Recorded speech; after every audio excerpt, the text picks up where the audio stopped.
Vocês dizem que nessa passagem prova que Jesus Cristo é o próprio Criador.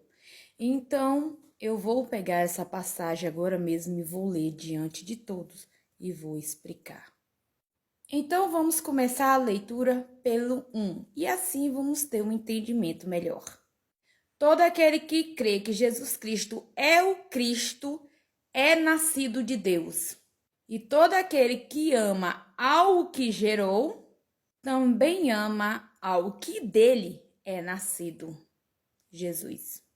E nisso conhecemos que amamos os filhos de Deus, quando amamos a Deus e guardamos os seus mandamentos. Porque este é o amor de Deus, que guardemos os seus mandamentos, e os seus mandamentos não são pesados. Porque todos que é nascido de Deus vence o mundo. E esta é a vitória que vence o mundo, a nossa fé. Quem é que vence o mundo, senão aqueles que crê que Jesus é o Filho de Deus? Este é aquele que veio por água e sangue. Isto é, Jesus Cristo. Não só por água, mas por água e por sangue. E o Espírito é o que testifica, porque o Espírito é a verdade.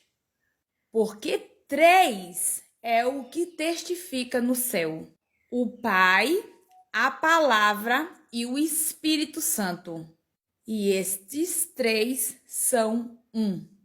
E 3 são os que testificam na terra: o Espírito, água e o sangue.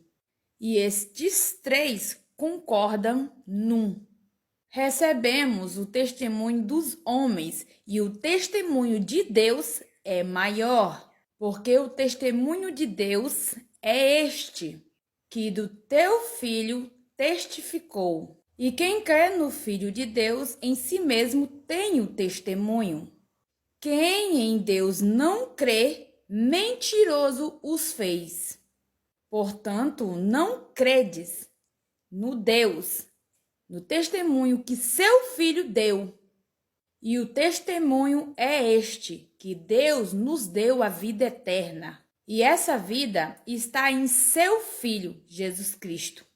Quem tem o Filho, tem a vida.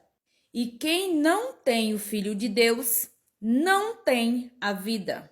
E estas coisas eu vos escrevi para que saibais que tem a vida eterna, e para que creias no nome do Filho de Deus. E esta é a confiança que temos nele, em que, se pedirmos alguma coisa segundo a sua vontade, ele nos ouve. E se sabemos que ele nos ouve em tudo o que pedimos, sabemos que alcançamos as petições que lhe fizemos. E se alguém vê o seu irmão cometendo pecado que não é para a morte, orará, e Deus dará a vida para aqueles que não pecaram para a morte.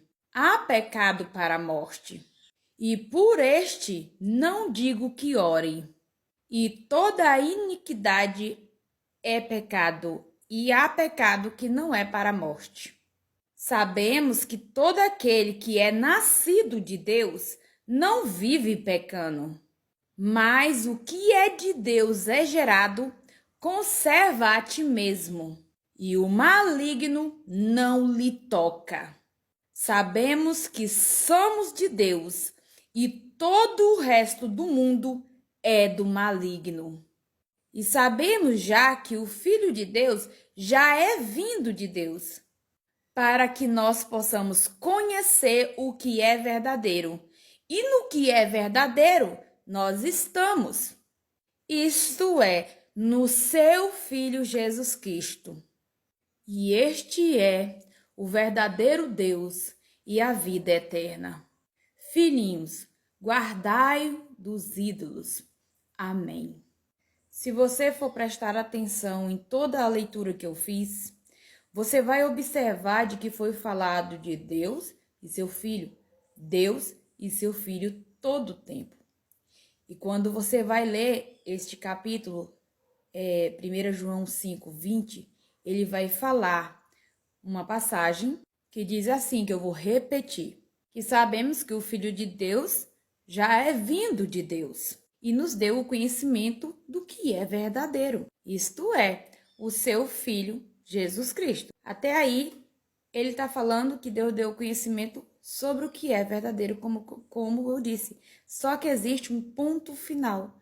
Ponto final é que termina um assunto e vai começar outro, e vai continuar falando sobre o que sempre falou acima. Ele vai dizer, e este é o verdadeiro Deus, que é toda a passagem, ela vem falando de Deus e o Filho, e ele fala, este é o Deus, porque o contexto fala de Deus e o Filho, e a vida eterna. Quem é que te conduz à vida eterna? Jesus Cristo. Então, aqui fala, neste único pedacinho, fala de Deus e também do Filho. Isso aí, o que acontece com vocês é somente a má interpretação. Aquele ponto final ali, ele não tá ali, né? Por acaso não. É ponto final. Aquele assunto se encerra ali e começa um novo assunto. Então fala que este é o verdadeiro Deus. E não é Jesus, ele está falando do Deus que vem pronunciando em toda a leitura que eu dei. E a vida eterna, que é o Filho, que o conduz para a vida eterna através daquilo que ele ensina, de suas práticas, se nós copiarmos ele.